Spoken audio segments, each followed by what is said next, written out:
Now, many people will be like, man, a man is somebody that can pay the bills.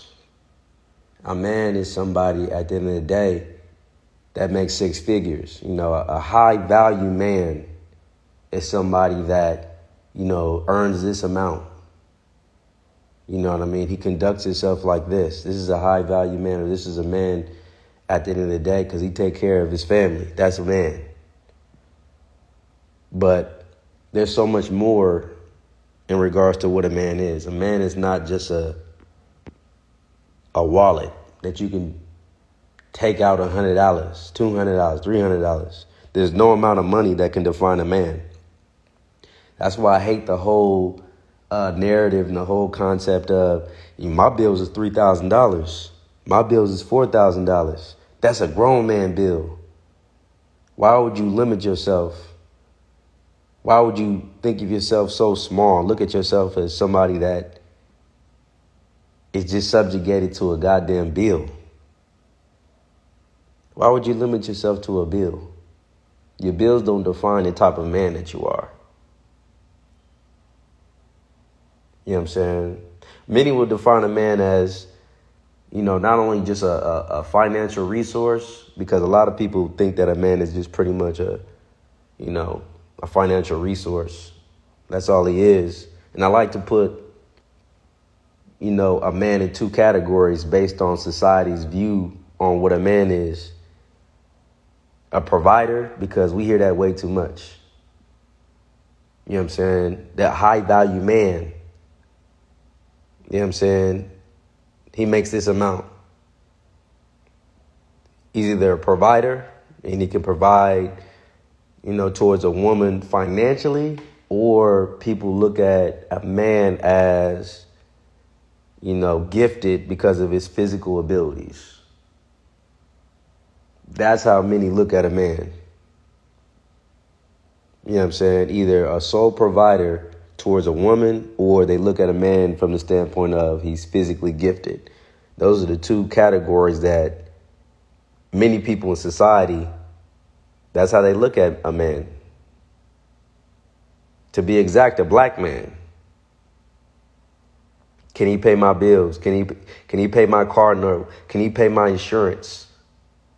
You know what I'm saying? And many of the young males, they think that too. They sincerely think if I can pay a woman's bills, that makes me a man. That's a lot of their, I would say, perception. I would definitely say that's their perception on what a man is. And a lot of the males that are getting this perception, they're getting it from their mother, or they're getting it from social media or other female influences. They're going with the social norm of what a man is. They really don't have their own mind on what a man is. And many people don't think about having their own mind in regards to what a man is. You know what I'm saying? When I say his physical abilities in regards to what a man is, oh, he got muscles. He's a man. He's a man. Look at the muscles. He's a freak of nature. He got a big dick. And he can dunk a basketball. He weighs 220 pounds. These are the things that make him a man. I'm here to say that his physical abilities or his ability to provide for a woman financially does not make him a man. And I would hate for us to put a man in two categories like that. Let's not put a man in those two categories on providing for a woman and his physical abilities. You know what I'm saying? You have a lot of young ladies that have the mindset that, you know, if he ain't going to blow out my back, I'm not going to call him back. And I'm here to say that that's detrimental.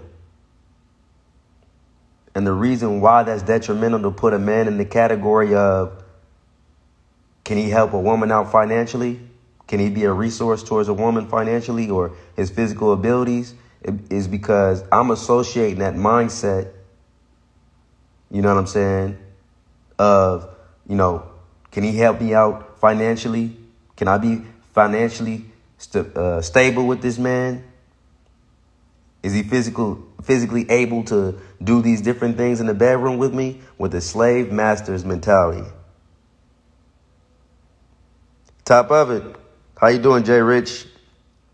Sincerely, top of it.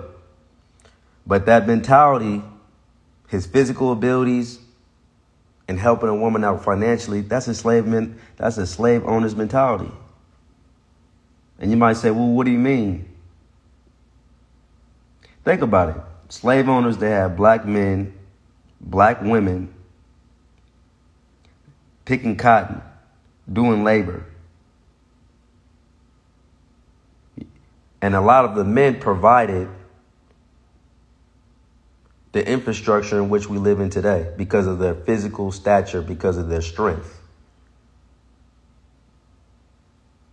They only dealt with strong individuals in regards to the infrastructure, and they looked at their physical abilities as him being a man, even though they called us boys. And, you know, I would love to also make that correlation on why a lot of young ladies call men boys. Boy, bye. But a lot of young ladies have taken on a slave owner's mentality. Don't look at a man as just for his physical abilities and how he can help you out financially.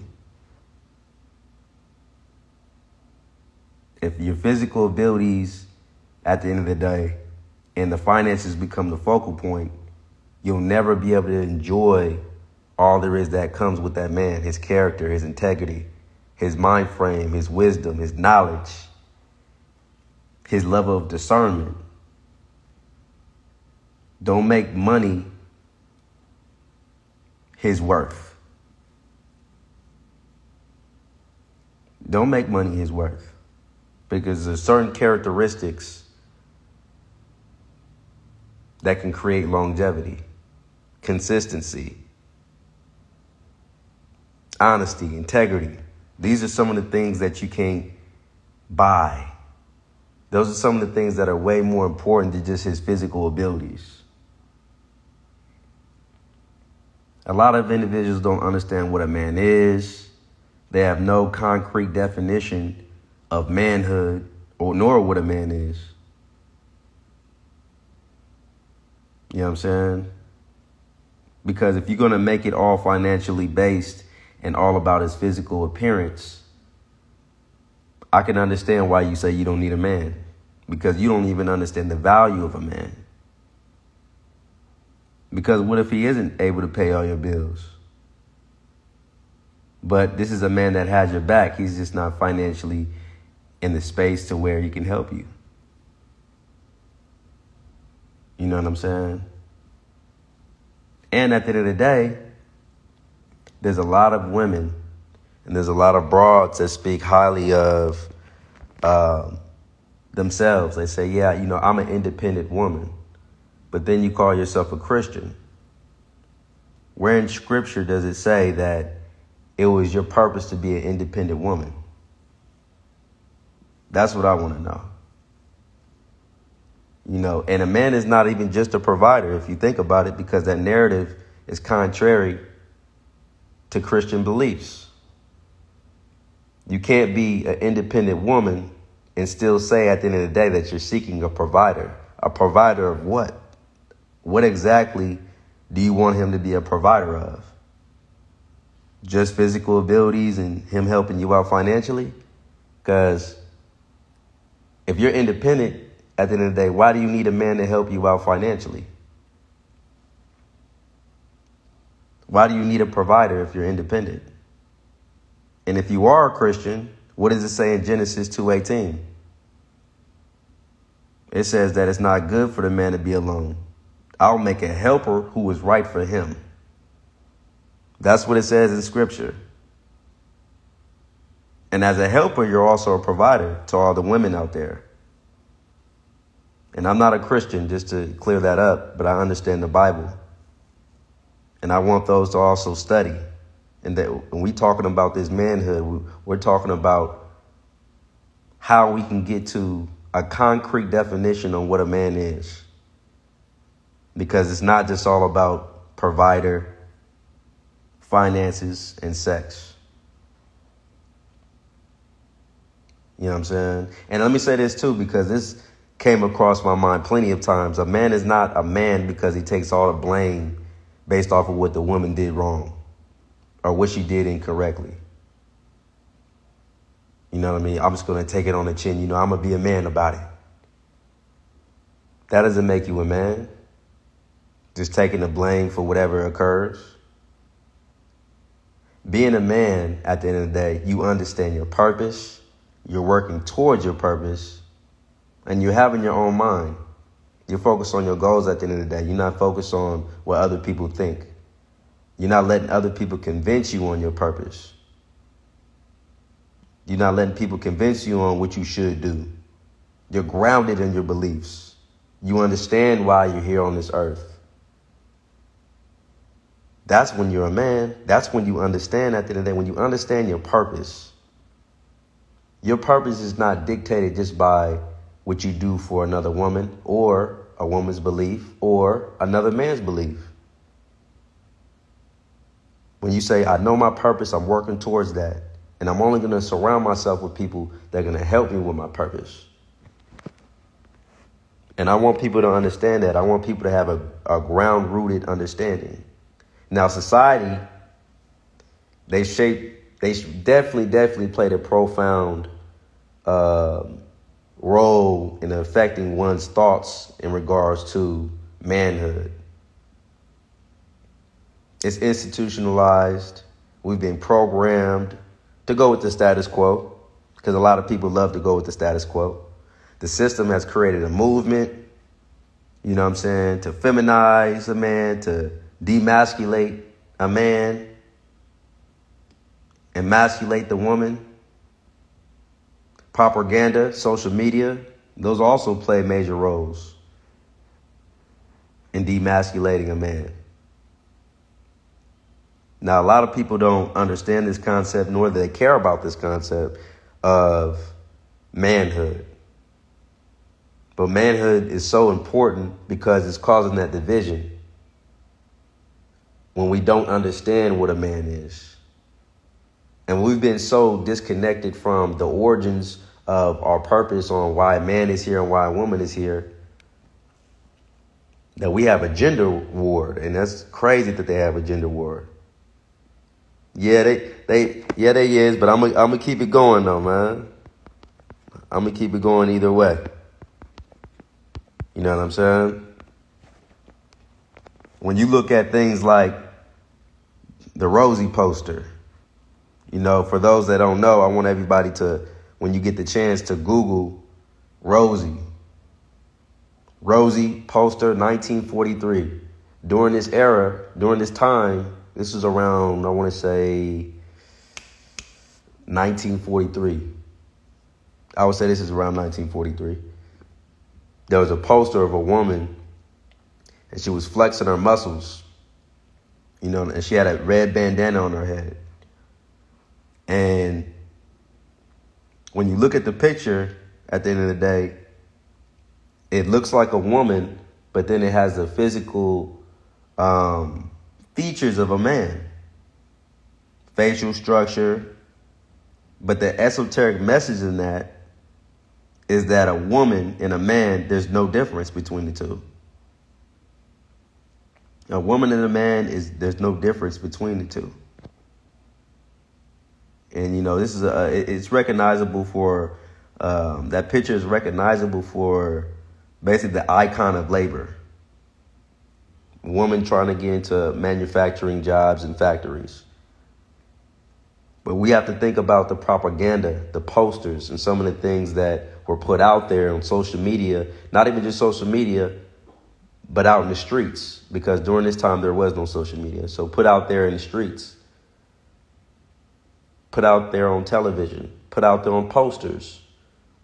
And you have to think about the visual impact it had on people's idea on what a man is. The visual impact that it had on people's idea of what a man is. And also the visual impact on what people thought a woman was. You know what I mean? At the end of the day, you know, a man, you know, during the World War II, A man is going out, he's battling with combat, and the woman, she's dealing with a different type of combat back at home. Shout out to everybody in the live. Blessings to everybody in the live. So there are two different wars going on. Two different wars going on. And I think it was a slogan called "We Can Do It." I believe it. Yeah, we can do it. That was the slogan. You know, during the World War II, when that picture of Rosie, that poster of Rosie, flexing the muscle with the red bandana. And the esoteric message in that also is, if we can do it, you know what I'm saying, why do I need a man? Why do we need a man? Do you see the systematic results? Do you see the systematic movements that were installed to get people to think, you know what?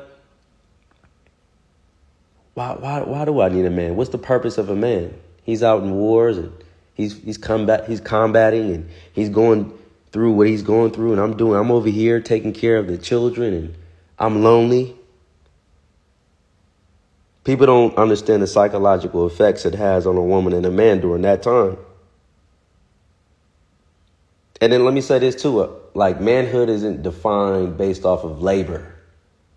You know, he can lift this machine, he can lift this, he can lift that, he can lift this, he can lift this wood, it's not just about heavy labor on what you can do. I want people to understand that too. You know what I'm saying?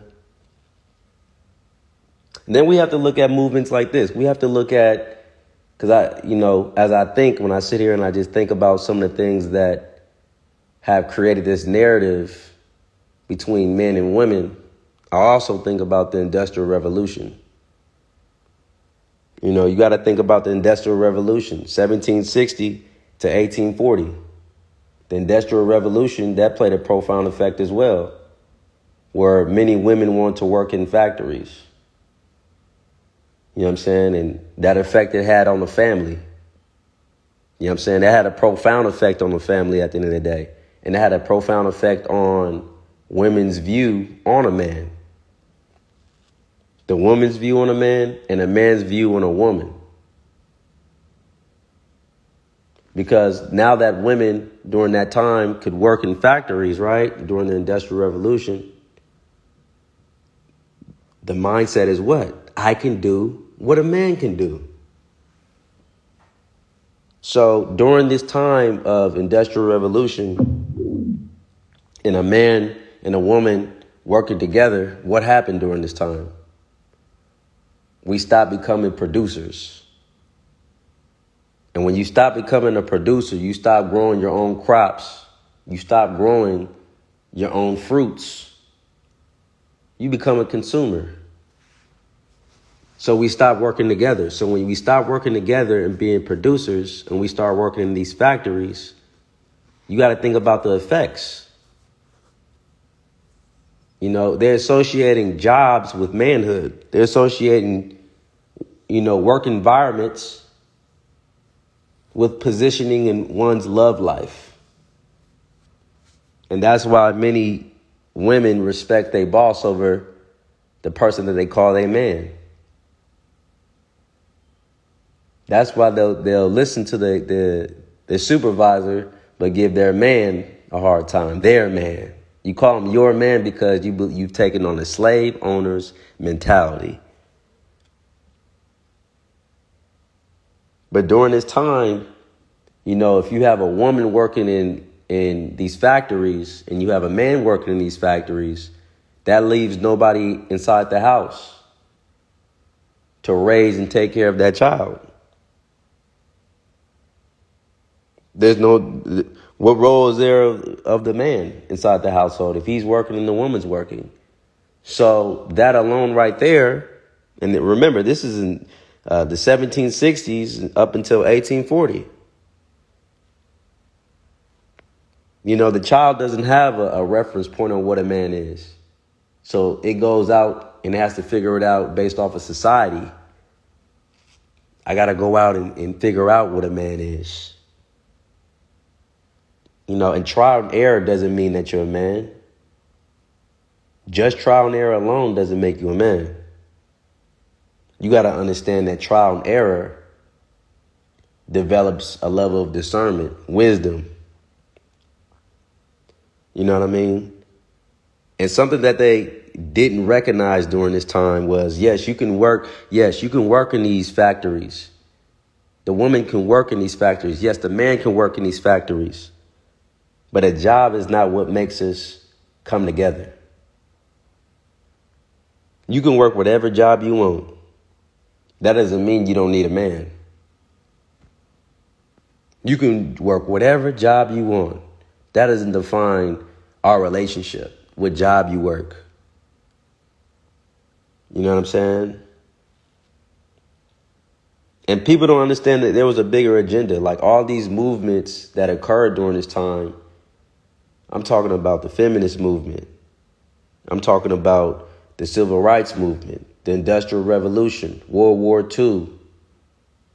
And there's so many other movements that occurred. There's so many other acts that occurred that played a profound effect on many people's view on what a man is and manhood. The Welfare Act, that played a profound effect. You know what I'm saying?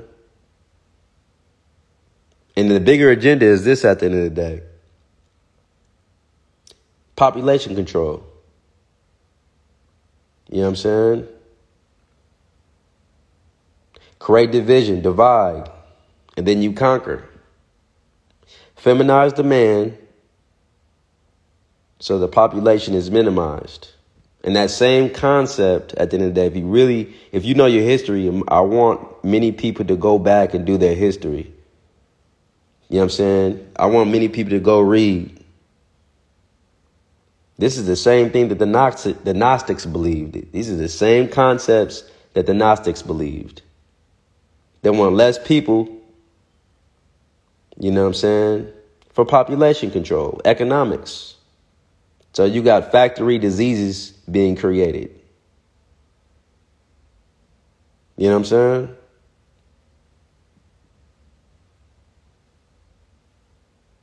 And that definitely plays a profound effect on the reason why many look at each other as the opposite.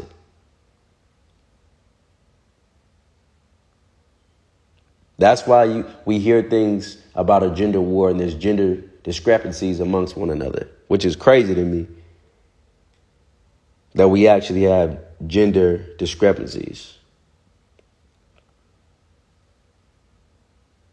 You know, and you think about in today's society, you might say, okay, what are some of the things that are more up to date? What are some, maybe even TV shows, movies, things on social media that play a profound effect on many people's view on manhood? When you got to think about movies like Big Mama. You got Big Mama, you got Joanna Man, Medea, you know what I'm saying? Those movies like that, where you got black men dressing up as black women, overset, heavyweight black women. The effort to feminize the man. You even have certain products that are said made for man that contain certain chemicals. They contain certain chemicals that have a profound effect on a man's hormones. You know what I mean? Yeah, Medea. You know what I'm saying? Movies like Medea. But yeah, they putting chemicals in certain man-made products to lower our testosterone and increase our estrogen. And some of those chemicals that are put in those man-made products, made for men products, are cancerous. So their effort to divide and conquer, they're doing the best that they can for population control. And people don't even see that. People don't even recognize the efforts that they're making to feminize the man. And when we look at the Welfare Act, because I brought up the Welfare Act, there's different stages of the Welfare Act, but I'm going to talk about the Welfare Act in 1960s. Even in the 1960s, a black woman couldn't have, a black man in the house. So she can be on welfare, but there's stimulations. You know what I'm saying? There's certain things that she can't do. Like, okay, at the end of the day, you can get this welfare, but if you have a man in the house, we can't have you on welfare no more. You got to think about the effects that had on children within the household. No father in the household. You know what I mean? And you got to think about the effects that had on the children in regards to what a man is. If you never had a father in the household, how are you going to know what a man is?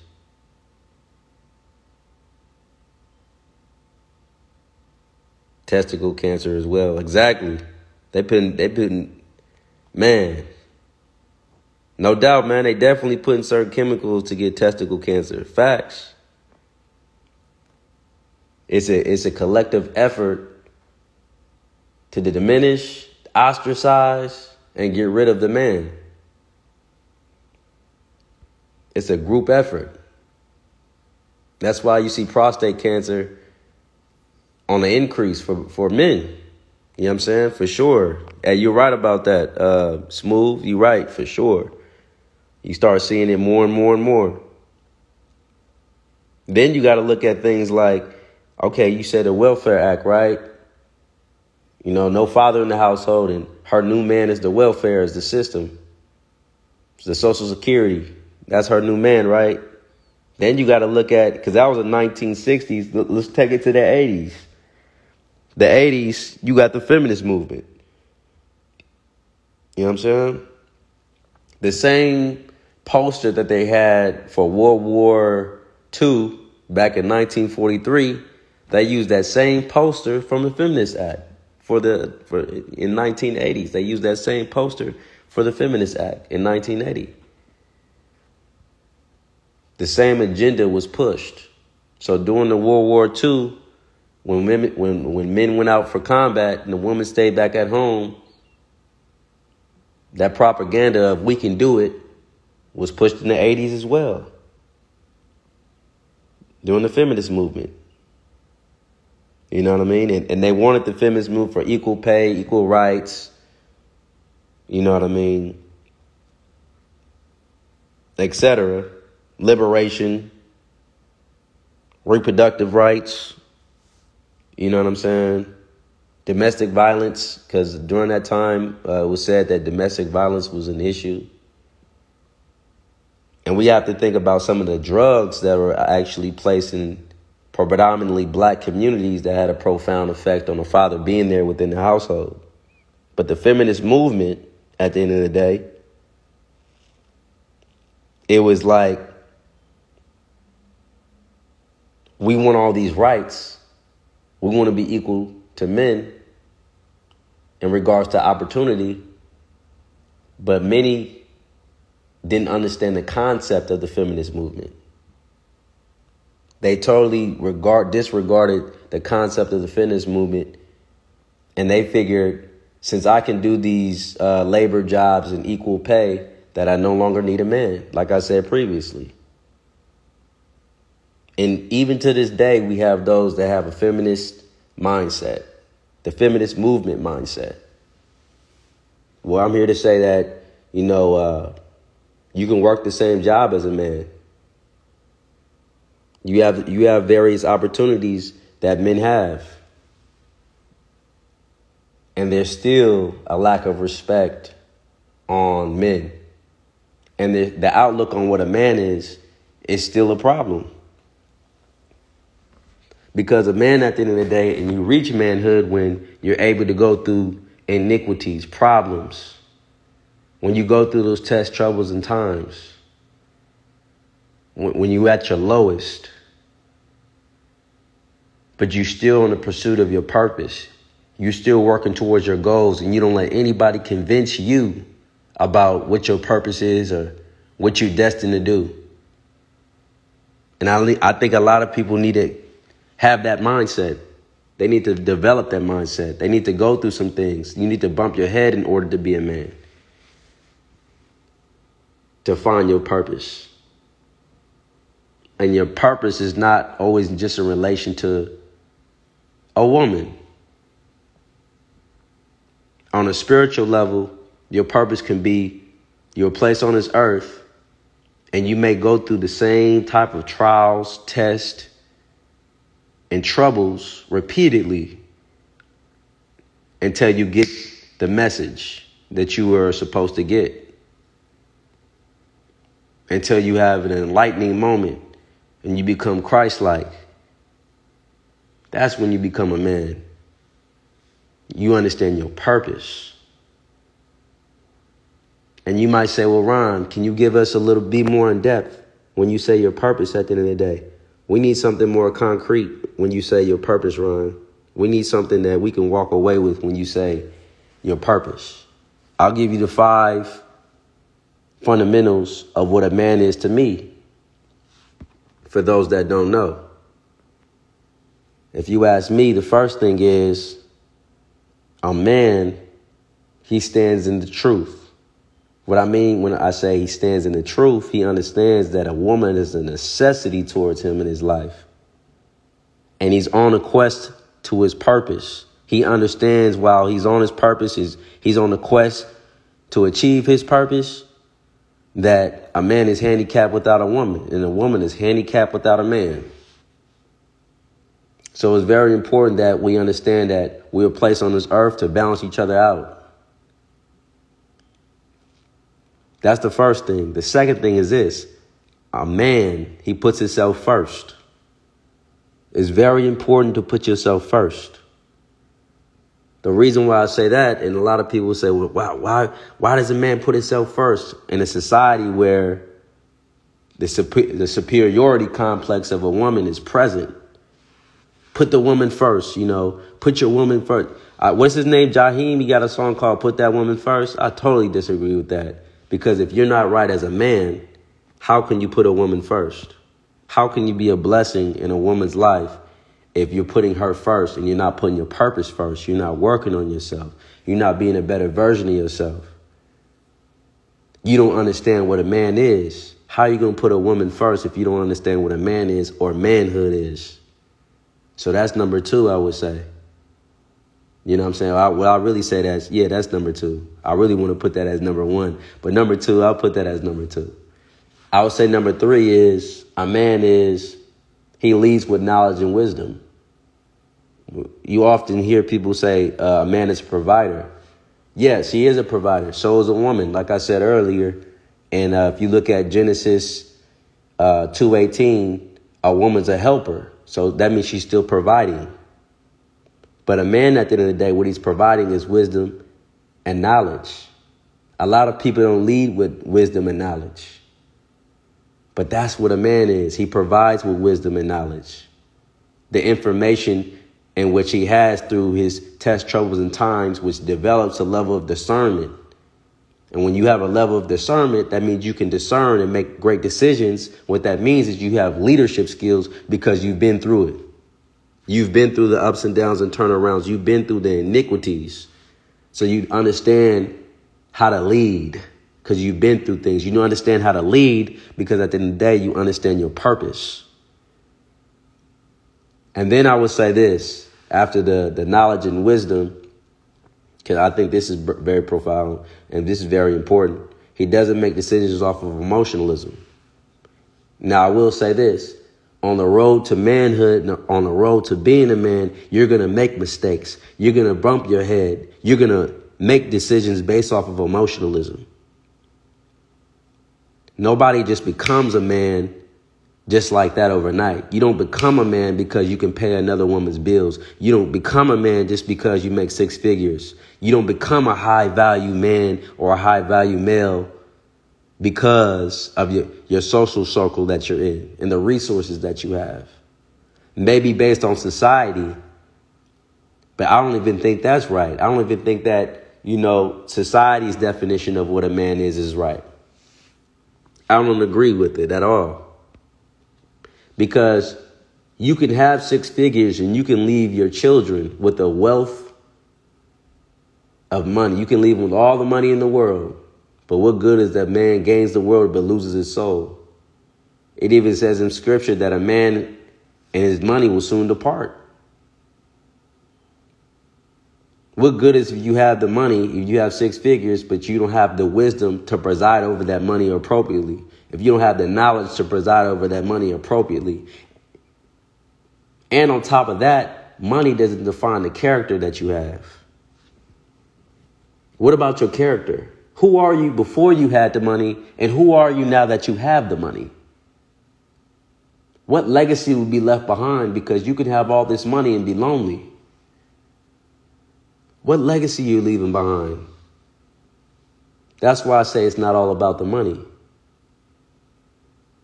at the end of the day. And not making decisions based off of emotionalism. And I would say the last thing is, which I think this is important, a lot of people don't tend to even take what a man is into consideration. They don't take the time out to put themselves first, lead with knowledge and wisdom, stand in the truth, don't react off of emotionalism. They don't think about these things. It doesn't even cross their mind. It doesn't even cross their mind. But a man also has discipline. I'll say these are the 5 fundamentals of a man.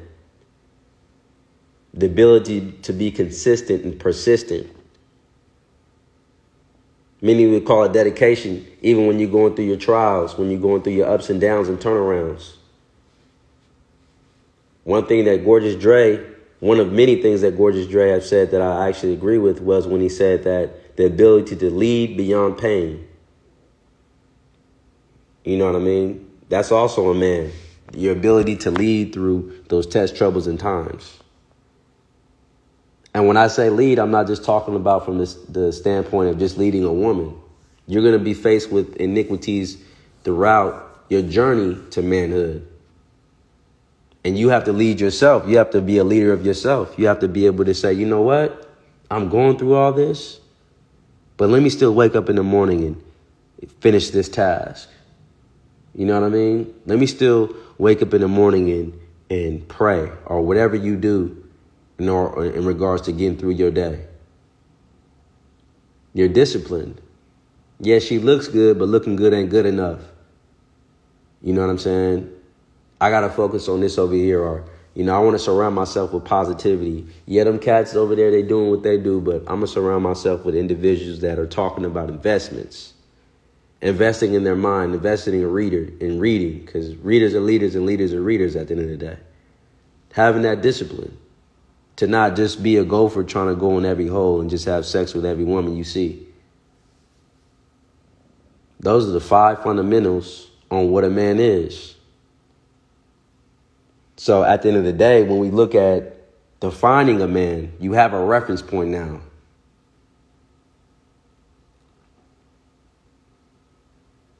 Exactly.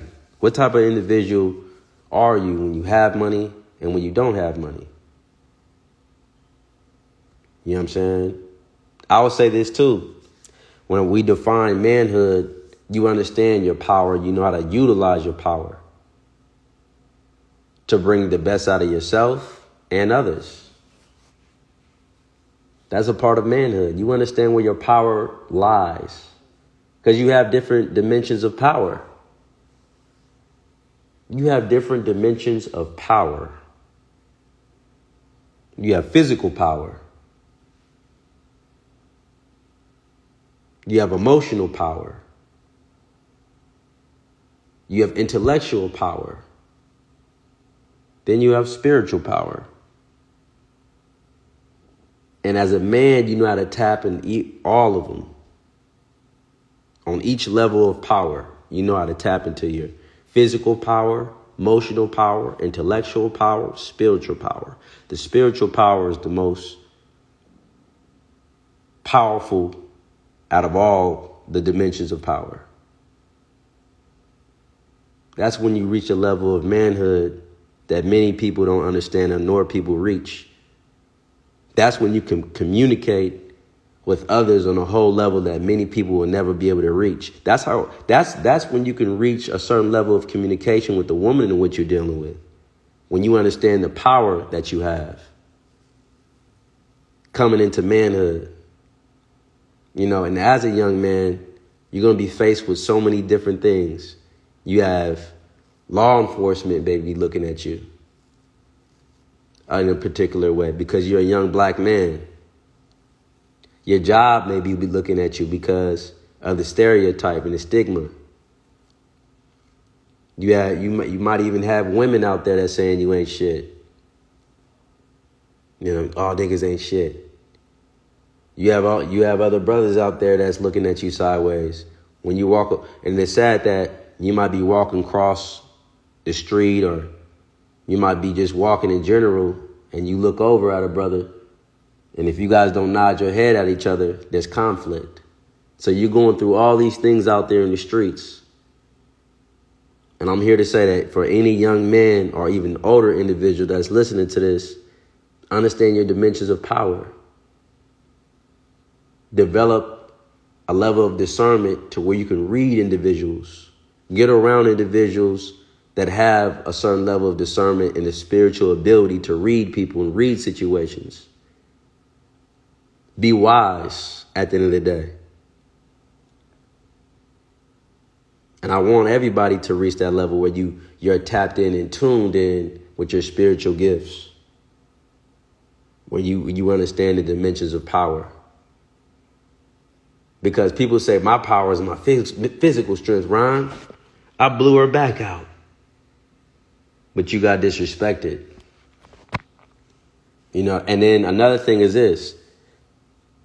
Not only did you get disrespected, you know what I mean, but you still haven't developed, nor are you mature enough to understand that that's even a spiritual exchange between that woman and you.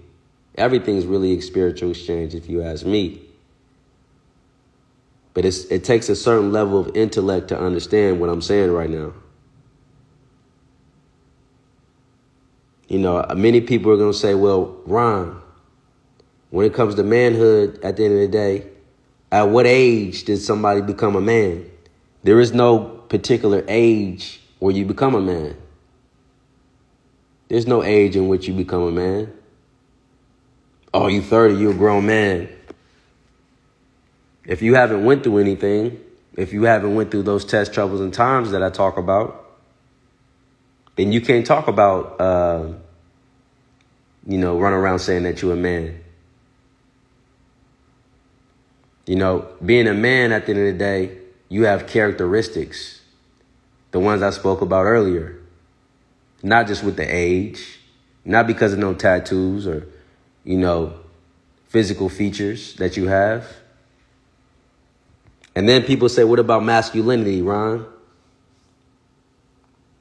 Masculinity, if we look at it on the spiritual level, I'm going to actually make a video in regards to spirituality soon. And I want everybody to really tune into that.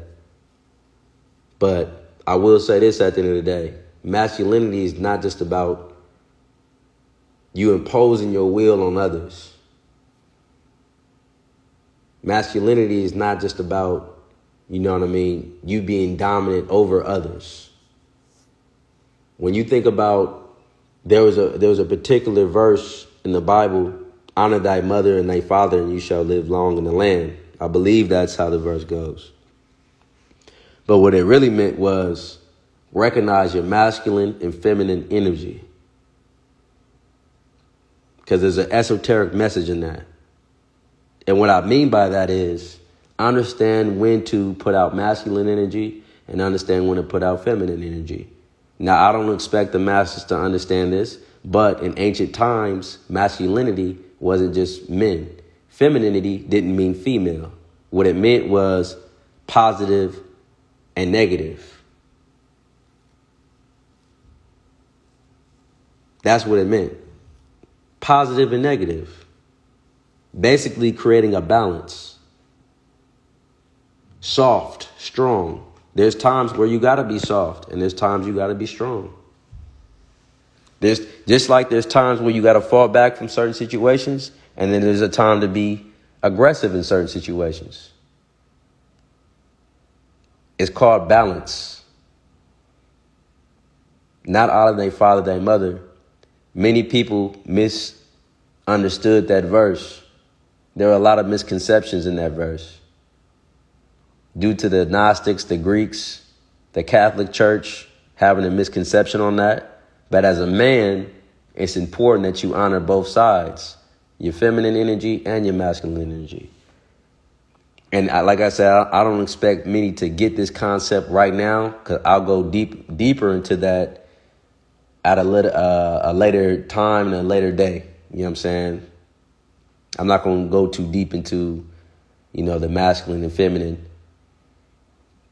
But it's very important to have that balance. They say too much of anything can hurt you. You know what I mean? A lot of young men, they lost their life because they didn't have that balance and they didn't understand how to balance that out. The time where they should have said, you know what? Instead of me getting into it with this dude and potentially losing my life, you know what I'm saying? You got it, bruh. You know what I'm saying? Taking the higher route.